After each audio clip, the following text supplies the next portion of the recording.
அவ்வளோதான். நம்ம இந்தியன் கேப்டனான சுப்மன் கில்ல சோலி முடித்து அனுப்பி விட்டாங்க ஆஸ்திரேலியா. அப்படி இன்றைக்கி என்ன தான் நடந்ததுன்னு பார்க்குறதுக்கு முன்னாடி நம்ம சேனலை சப்ஸ்கிரைப் பண்ணிக்கோங்க, கொஞ்சம் சப்போர்ட் பண்ணுங்கள் ஃப்ரெண்ட்ஸ். அதாவது சுப்மன் கில் இந்த மாதிரி பண்ணுவார்னு யாருமே எதிர்பார்க்கல. இன்றைக்கி நடந்த Australia versus India second ODI அடிலையில் நடந்தது. அந்த அடிலையில் மேட்சாக வாங்க டாஸை போட்டுடலாம் அப்படிங்கிற மாதிரி மிட்டில் மார்ஸ் சொல்ல, சரி போடுவோம் இன்றைக்கும் விழுகாது.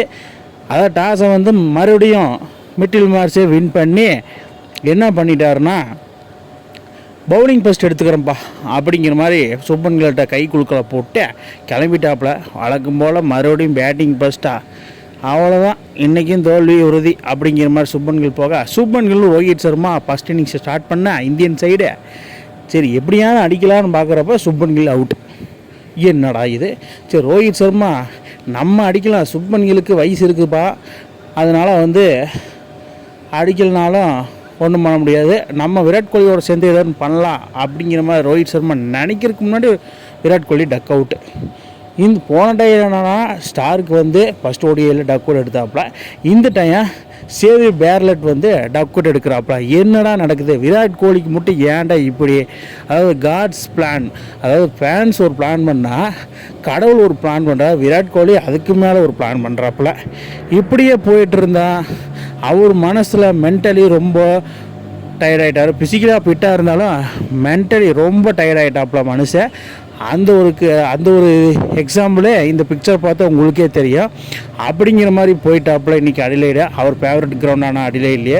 அதுக்கப்புறமா kill out ஆனான்னா Virat Kohli out ஆனானா, நான் ரோஹித் சர்மா நான் அடித்தே தான் ஆவேன், அடித்தாதான் நான் டீமில் 2027 வேர்ல்டு கப்பு நான் ஆடியே தான் ஆவேன், அதுக்கு நான் அடித்தே தான் ஆவேன், நான் ஃபார்முக்கு வந்தே தான் ஆவேன்.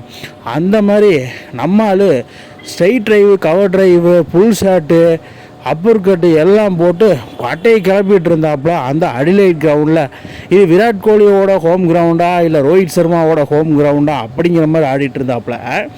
அவரோட சேர்ந்த சிரேஸ் ஐயர், ஐயர்லேயே நான் ஒரு ரவுடி ஐயராக்கும், அவங்க 2 பேர் அடிக்கலன்னா நான் மிடில் ஆர்டரில் நான் எப்போவுமே ஒரு 70+ ஒரு 60+ நான் கன்சிஸ்டன்சியாக அடிப்பேன். லாஸ்ட்டாக ஒரு 2-3 டைம் அடிக்கலை, கொஞ்சம் கேப் விட்டுருந்தேன், அதுக்குள்ளே நம்மளை பேச ஆரம்பிச்சிட்டாங்க. ஸோ நான் வைஸ் கேப்டன் அல்லவா, நான் எப்படியும் ஒரு 50யாவது அடித்தாகணும் அப்படிங்கிற மாதிரி போட்டு பொழந்தெடுத்த தருணம் ஆஸ்திரேலியன் பவுலர்ஸை.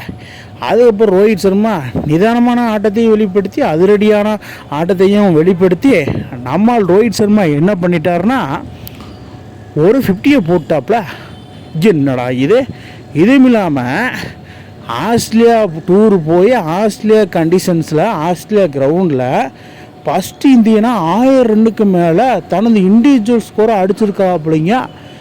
எனக்கே ஒரு சாக்கு, ரோஹித் சர்மா இந்த மாதிரி ஒரு சாதனை பண்ணியிருக்கிறாருன்னு என்ன மாதிரி ஒரு வரவேற்பு. அதுக்கப்புறம் சிரேஸ் ஐயர் பொறுமையாக ஆடி, வைஸ் கேப்டனாக நான் இருக்கேன், நான் 50 அடிக்கலைன்னா எப்படி அப்பா அப்படிங்கிற மாதிரி அவர் ஒரு 50யை போட, ரோஹித் சர்மாவும் சிரேஸ் ஐயரும் செமையாக பர்ஃபார்மன்ஸ் பண்ணிகிட்டு இருந்தாங்க. அந்த ஆஸ்திரேலியன் பவுலர்ஸை கதற விட்டுருந்தாங்க. அந்த வகையில் பொறுத்து மட்டும் ஏடம் ஜாம்பா இப்படின்னு பூந்து திரும்புறக்குள்ள ஒரு 4 விக்கெட்டை போட்டாப்புல. என்னடா அது ஏடம் ஜாம்பா, அதாவது போன மேட்ச் ஏடம் ஜாம்பா இல்லை, எல்லாமே கம்மியான ஸ்கோர் தான் அடிச்சிருந்தாங்க இந்தியா. இந்த ஏடம் ஜாம்பா இருந்து 4 விக்கெட்டு போட்டும் இந்தியா ஓரளவுக்கு டீசெண்டான ஸ்கோரு 260க்கு மேலே அடிச்சிட்டாங்க. அதுக்கப்புறம் அந்த 60 அடித்ததுக்கு காரணம், முக்கியமான காரணமாக ஆல்ரவுண்டர் ஹார்திக் பாண்டியா வேறு இல்லை, ரவீந்திர ஜடேஜா வேறு இல்லை.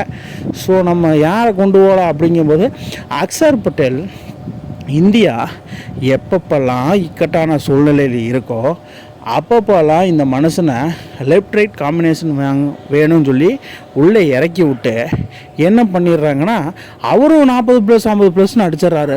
அதுக்கப்புறம் இதுதான் நான் சொல்லணும், இங்கே தான் ஒரு முக்கியமான விஷயத்த நான் சொல்லியே ஆகணும். அதாவது ஹர்ஷித் ராணாவை எதுக்கு எடுத்தீங்கன்னு கௌதம் கம்பீர் அண்டு பிசிசிஐட்ட கேட்ட கேள்விக்கு ஃபேன்ஸுக்கு மத்தியில் எதுக்கு எடுத்தோன்னா இப்போ ஹர்ஷித் ராணா அடித்து காமிச்சிட்டாப்புல. ஆல்ரவுண்டராக நாங்கள் பார்க்குறோம் ஹர்ஷித் ராணாவை, அதனால் சமயம் உட்கார வச்சு நான் ஹர்ஷித் ராணாவை எடுத்தோம். ஸோ அதனால் இன்றைக்கி தலைமை 18 பாலுக்கு 24 ரன்னுச்சு போட்டு பொழந்து எடுத்ததுனால இந்தியா 260க்கு மேலே ஸ்கோர் போயிடுச்சு. ஏன்னா ஒரு கட்டத்தில் 230க்கே ஆல் அவுட் ஆயிரும் அப்படிங்கிற மாதிரி இருந்த பட்சத்தில் நம்ம ஹர்ஷித் ராணா பண்ண பர்ஃபார்மன்ஸ்னால் இந்தியா 264 ரன் அடித்து 9 விக்கெட் இழப்புக்கு. அதில் யார் யார் அடித்தாங்கன்னு பார்த்தா, நம்ம ரோஹித் சர்மா 97 பாலுக்கு 73 ரன்னும், ஸ்ரேயஸ் ஐயர் 77 பாலுக்கு 61 ரன்னும், நான் சொன்னேன்ல ஆடம் ஜாம்பா பொட்டாம்பர் 10 ஓவருக்கு 60 ரன்னு கொடுத்து 4 விக்கெட்டு. ஆடம் ஜாம்பா இந்தியாவுக்கு லெக் ஸ்பின்னரில் எப்போவுமே ஒரு தலைவலிங்க. அதாவது ஆஸ்திரேலியா டூர் இந்தியா வந்தாலும் சரி, இந்தியா ஆஸ்திரேலியா போனாலும் சரி, எப்போ பார்த்தாலும் ஆடம் ஜாம்பா ஒரு லெக் ஸ்பின்னரை வச்சுக்கிட்டு நம்மளுக்கு தொல்லை கொடுத்துக்கிட்டே இருக்கிறாங்கப்பா அந்த ஆஸ்திரேலியன்ஸ். சரி, செகண்ட் இன்னிங்ஸை ஸ்டார்ட் பண்ணலாம் அப்படிங்கிற மாதிரி மிட்டில் மார்ஸும் அண்டு ட்ரிவர்ஸ் கெட்டு களத்தில் இறங்கிட்டாங்க. அதாவது ட்ரிவர்ஸ் கெட்டுக்கு இது ஹோம் கிரவுண்டு.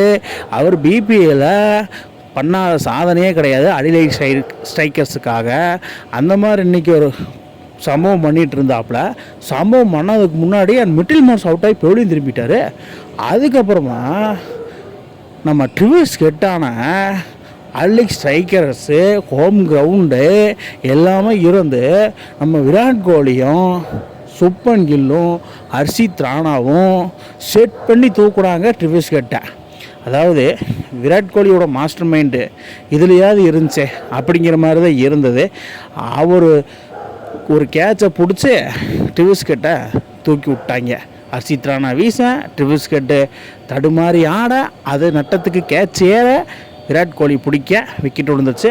அதுக்கப்புறமா இக்கட்டான சூழ்நிலையில் ஒரு ஸ்பின்னர் கொண்டு வந்து விக்கெட் எடுக்கணுமே, கூப்பிட அந்த அக்ஷர் பட்டேலை அப்படின்னு சொல்லி அக்ஷர் பட்டேலை உள்ளே கூப்பிட்டு ஒரு விக்கெட்டை போட்டு விட்டாங்க. அதாவது அக்ஷர் பட்டேல் வந்து பார்த்திங்கன்னா எப்பப்போல்லாம் விக்கெட்டு தேவையோ, இந்திய கஷ்டமான சூழ்நிலையில் இருக்கிறாங்களா, ஒரு ஸ்பின்னிங் டிபார்ட்மெண்ட்டில் உள்ளே கொண்டு வந்து ஒரு ஆல்ரவுண்டராக பேட்டிங்காக ஆட வச்சுக்கிறாங்க. ஒரு லெஃப்ட் ஆர்ம் ஸ்பின்னர் வேணும்னு சொல்லி விக்கெட்டை எடுக்க வச்சுக்கிறாங்க. எல்லா ரோலையும் பர்ஃபெக்டாக இருக்காப்புலப்பா அக்ஷர் பட்டேல். அதுக்கப்புறம் நம்ம அஸ்வினுக்கு ரீப்ளேஸ்மெண்ட் ஆனால் வாஷிங்டன் சுந்தரை உருவாக்கி ஆகணும். தமிழ்நாடு பிளேயரு பவுலரு என்ன வேணால் சொல்லலாம். பட் அவர் கடமைக்கு ஒரு விக்கெட்டு போட, சரி இந்தியாவுக்கு பை சான்ஸ் இருக்குமோ அப்படிங்கிற எண்ணத்தில் தான் இந்தியன் ஃபேன்ஸ் எல்லாருமே சுற்றிட்டு இருந்தாங்க அந்த கிரவுண்டில். ஆனால் இது ஆஸ்திரேலியா கிரவுண்டுப்பா, இந்திய கிரவுண்டு கிடையாது அப்படிங்கிற மாதிரி தான் நம்ம மேத்யூ ஷாட் என்ன பண்ணியிருக்காரு, பொறுமையாக ஆடியிருக்காரு. அதாவது விக்கெட்டு போகாததுக்கு முன்னாடி ஆடின ஆட்டம் வேறு, அதிரடி ஆட்டம் அதை சொல்லணும். விக்கெட்டு போனதுக்கப்புறம் தலைவன் பொறுமையாக நிதானமான ஆட்டத்தை வெளிப்படுத்திட்டாப்புல. எனக்கே ஷாக்கிங். இது மேத்யூ ஷாட்டா? ஏன்னா மேத்யூ ஷாட்டும் அடிலைட் செய்கிறதுக்காக ஆடிருக்கிறாப்புல. செம பர்ஃபார்மன்ஸ் இல்லை? அந்த மாதிரி பொறுமையாக ஆடி தலைவன் சம்பவத்துக்கு மேலே சம்பவம் பண்ணிட்டாப்புல அந்த அடிலைட் ஸ்ட்ரைக்கர்ஸில். எனக்கே and shocking and surprise. Matthew Short மட்டும் தூக்கியிருந்தா நம்ம ஈஸியாக வின் பண்ணியிருக்கலாம் அப்படிங்கிற மாதிரி தான் ஒரு மைண்டு இருந்தது இந்தியன் பவுலர்ஸ் பொறுத்த மட்டும். ஏன்னா இவரோட நிதானமான ஆட்டத்தை யாருமே எதிர்பார்க்கல.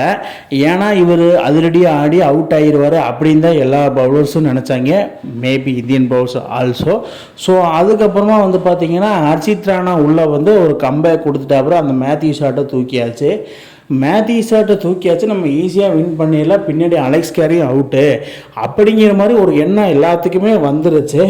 ஈவன் இந்தியன் டீம் ரொம்ப ஒரு கரகோஷமாக இருந்தாங்க. ஏன்னா நம்ம இந்த மேட்ச் வின் பண்ணிடலாம், ஆஸ்திரேலியன்ஸுக்கு நம்ம டஃப் கொடுப்போம் அப்படிங்கிற மாதிரி ஒன்று எண்ணத்தில் இருந்தது.